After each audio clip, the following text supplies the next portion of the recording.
Karena pertobatan itu tidak hanya mengakui dosa, tapi juga berusaha untuk berubah gitu kan. Iya. Kalau nggak berubah kan gimana ya? Yang aku dosa lagi ya.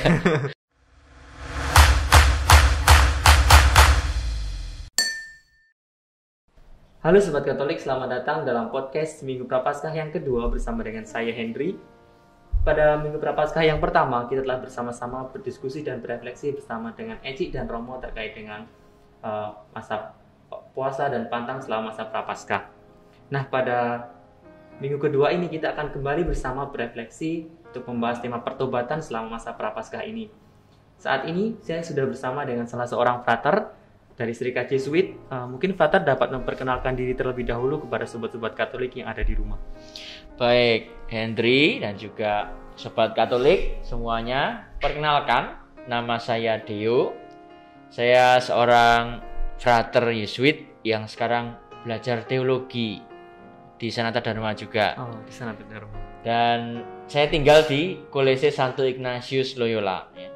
Itu di belakang gereja Kota Baru, Yogyakarta. Di belakang Kobar ya berarti? Ya, betul. Nah, frater, sekarang kan kita sudah masuki masa Prapaskah nih, frater. Nah, masa Prapaskah itu sendiri kan identik dengan mungkin puasa, kemudian pantang, dan juga pertobatan dan pengakuan dosa, frater. Nah, terkait dengan pertobatan sendiri nih, frater, sebenarnya tobat atau pertobatan itu apa sih, frater? Tobat ya, bagi saya tobat itu adalah usaha saya untuk selalu dekat dengan Tuhan gitu ya. Usaha saya untuk selalu mengikuti Yesus gitu. Karena dalam hidup ini saya merasa mengikuti Yesus itu kan jatuh bangun gitu ya. Kayak kita mencintai seseorang itu kan selalu ada jatuh bangun gitu ya. Nah, saya merasa itu hidup saya selalu ingin mengikuti Yesus, tapi kerap kali dalam perjalanan ada jatuh gitu ya. Dalam perjalanan ada lalu saya berbelok ke sana kemari gitu ya. Nah, itu yang saya rasakan. Maka bagi saya pertobatan adalah senantiasa usaha ya, jatuh bangun untuk mengikuti Yesus. Saya kira itu. Upaya-upaya kita itu adalah pertobatan kita juga begitu, frater. Iya, betul. Nah, kalau pertobatan itu kan juga identik dengan istilah yang namanya dosa, ter. Nah, dosa, kita berbuat dosa, kemudian kita bertobat. Nah, kenapa sih atau apa sih yang pertama itu dosa? Dosa itu apa? Kemudian kenapa kita harus bertobat setelah kita berbuat dosa? Nah, begini. Hal pertama yang perlu kita sadari, syukur-syukur kita rasakan dan kita alami secara personal adalah bahwa Yesus itu mencintai saya, gitu ya. Yesus begitu mengasihi saya secara personal, aku, kamu gitu ya, masing-masing dari kita. Nah, itu yang perlu kita sadari di awal. Nah, Yesus selalu ingin dekat dengan kita. Dia ingin selalu berelasi dengan kita. Nah, kerap kali kita yang lalu menjauh dari dia, ya. Kerap kali kita yang lalu lari dari dia. Nah, ini persoalannya. Nah, segala tindakan yang kita lakukan, pilihan yang kita buat ketika kita menjauh dari Allah, nah itulah dosa. Gitu ya. Itu dosa. Dan lebih daripada itu, seperti yang saya katakan tadi soal tobat, ya kita lalu memandangnya pada Yesus itu. Nah, ketika kita tidak sejalan dengan Yesus, kita tidak sepikir dengan Yesus, tidak sehati dengan Yesus, kita tidak bertindak seperti Yesus bertindak. Nah, itu juga bisa kita renungkan ya, sebagai dosa juga. Berarti kalau ada perbuatan kita yang justru menjauhkan kita dari Tuhan, dari Yesus, itu berarti kita termasuk berbuat dosa. Nah, ya, betul. Secara sederhana itu. Kalau mengenai batasannya sendiri nih, ada nggak sih sebuah perbuatan, tadi kan sudah dijelaskan untuk perbuatan kita yang kita menjauh dari Yesus itu adalah sebuah perbuatan dosa. Nah, ada nggak sih batasan-batasan lain selain itu yang ternyata kita juga berbuat dosa begitu selain kita menjauh dari Allah? Iya, kita tentu mungkin ini ya pernah dengar tentang 10 perintah Allah pasti ya. Lalu ada 7 dosa pokok ya. Ada dosa ringan, ada dosa berat ya. mungkin itu bisa membantu memberikan pedoman juga gitu ya. Ini dosa apa enggak itu kan jelas gitu ya. Nah, bahkan zaman dulu tuh orang kalau ngaku dosa katanya itu ini saya dengar cerita katanya kalau ngaku dosa menyebutkan cuman gini, dosa nomor 4 3 kali misalnya gitu ya. Ini contoh aja gitu ya. Seperti itu gitu ya. Nah, tapi saya kira kita kembali ke awal bagaimana pengalaman kita dicintai dan kita mau mengikuti Yesus itu gitu loh. Jadi memandangnya selalu pada pribadi Yesus Kristus ini.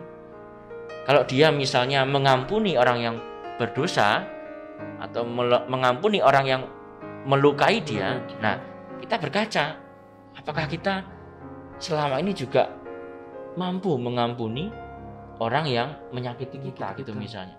Nah itu juga bisa kita berkaca berefleksi apa dosa itu dari situ gitu ya.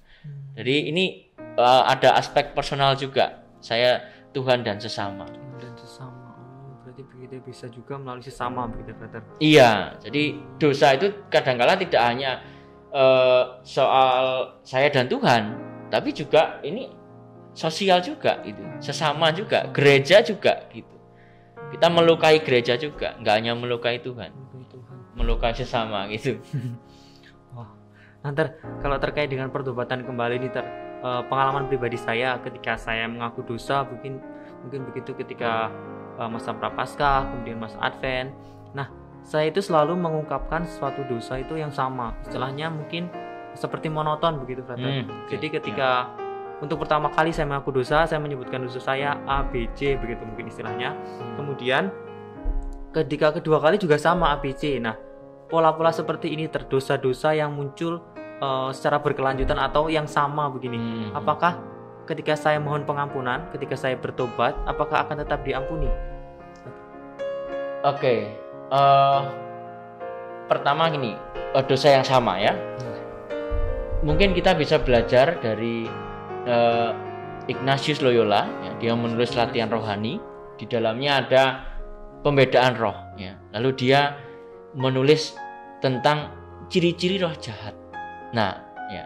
Jadi salah satu ciri-ciri roh jahat itu adalah dia seperti panglima perang ya. Roh jahat itu seperti panglima perang, dia tahu di mana titik lemah suatu benteng ya, dan menghancurkan benteng itu lewat celah-celah titik yang lemah itu. Nah, sama seperti kita, roh jahat itu lalu kerap kali menggoda kita pada kelemahan kita. Ya, jadi kita punya kekurangan satu titik apa gitu misalnya ya. Nah, dia akan menggoda kita untuk selalu jatuh pada dosa yang sama itu. Ya, godaan itu selalu membuat kita jatuh pada dosa yang sama. Gitu. Ya, nah sama seperti itu juga. Gitu. Maka kalau kita ngaku dosa dan dosanya itu saja ya, saya kira itu kita perlu merenungkan kelemahan kita di mana. Ya, kita perlu ngecek ya, memeriksa batin kita di mana kelemahan saya. Karena itu kerap kali nanti godaan roh jahat akan ke situ terus gitu. Nah, lalu apakah diampuni? Ya, jelas diampuni. Ya. Tuhan itu kasihnya sulit kita pahami, sulit kita selami ya. Saking dalamnya, bahkan dikatakan dalam Yohanes itu Allah itu adalah cinta itu sendiri ya. Allah itu kasih. Maka tidak mungkin Allah itu mengingkari dirinya ya kan? Karena dia adalah kasih.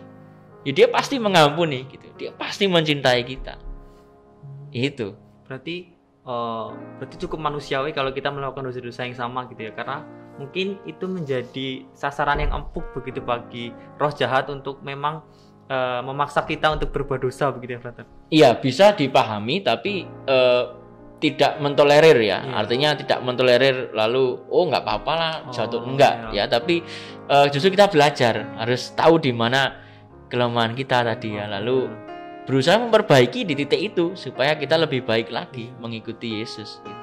Berarti bisa juga itu juga menjadi bahan refleksi yang baik untuk kedepannya supaya kita tidak mengulang dosa-dosa yang sama. Iya, karena pertobatan itu tidak hanya mengakui dosa, tapi juga berusaha untuk berubah gitu kan. Iya. Kalau nggak berubah kan gimana ya? Yang aku dosa lagi ya. Tapi terus kita memandangnya pada Allah itu berusaha lebih baik lagi. Lebih baik. Nah, Frater, terkait dengan pertobatan kembali nih, Frater punya nggak sih pengalaman yang menarik terkait dengan pertobatan mungkin yang mungkin bisa Frater sharingkan, bisa Frater bagikan kepada sobat-sobat Katolik di rumah? Oke. Pengalaman ya, saya kalau waktu kecil itu dulu ngaku dosa itu kayaknya malah ribet untuk urusan ngapal ke doa tobat itu. Ya, saya juga sudah marahim itu ya. Aku menyesalkan dosa-dosaku gitu. Itu jadi waktu itu ya lucu aja ya, malah saya ribet dengan itu, lalu kayak di dalam ada puji syukur nggak ya, takut nanti nggak hafal salah gitu ya. Itu dulu. Nah, yang berkesan semakin dewasa, saya kira pengalaman saya awal menjadi frater itu dulu saya mau ngaku dosa. Saya janjian dengan seorang romo ya jam 10 gitu. Lalu tapi waktu itu saya sibuk dengan pekerjaan saya membersihkan sesuatu sampai lupa gitu, bahwa saya ini sudah janjian ngaku dosa gitu. Lalu saya buru-buru ganti baju lalu langsung menuju ke tempat romonya. Nah, saya datang sudah dengan perasaan takut. Waduh, ini itu hampir setengah jam saya telat itu udah. Hampir setengah jam, lalu dengan perasaan takut itu saya datang ke sana, saya lihat romonya menunggu saya sampai ketiduran. Sampai nunggu saya sampai ketiduran itu.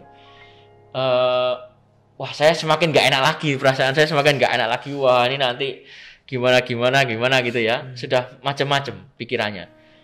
Tapi lalu saya tetap datang, permisi romo gitu. Saya bangunkan, terus oh iya, kita mulai pengakuan dosa. Nah, di situ saya justru merasa saya dicintai betul gitu ya. Saya diampuni betul. Karena saya kan awal pasti ngomong loh, saya maaf romo telat gini-gini, terus itu lalu berujung pada dosa macam-macam gitu ya yang saya lakukan, yang sudah saya siapkan itu. Nah, dia romo ini menerima, dia berusaha memahami saya ya. Dan dia nggak marah gitu, nggak ada sedikit pun wajah marah gitu loh. Ya, yang atau kesel gitu, kecewa, nggak ada gitu. Saya justru di situ mengalami pengampunan yang sungguh-sungguh itu, langsung gitu loh ya.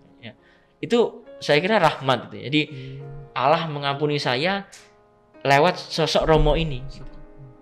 Nah, itu bagi saya mendamaikan gitu. Jadi saya selesai pengampunan dosa itu keluar dengan sukacita gitu. Damai begitu. Iya, itu rasanya luar biasa sekali. Itu pengalaman saya yang menarik ya tentang pengakuan dosa, pengampunan dosa juga.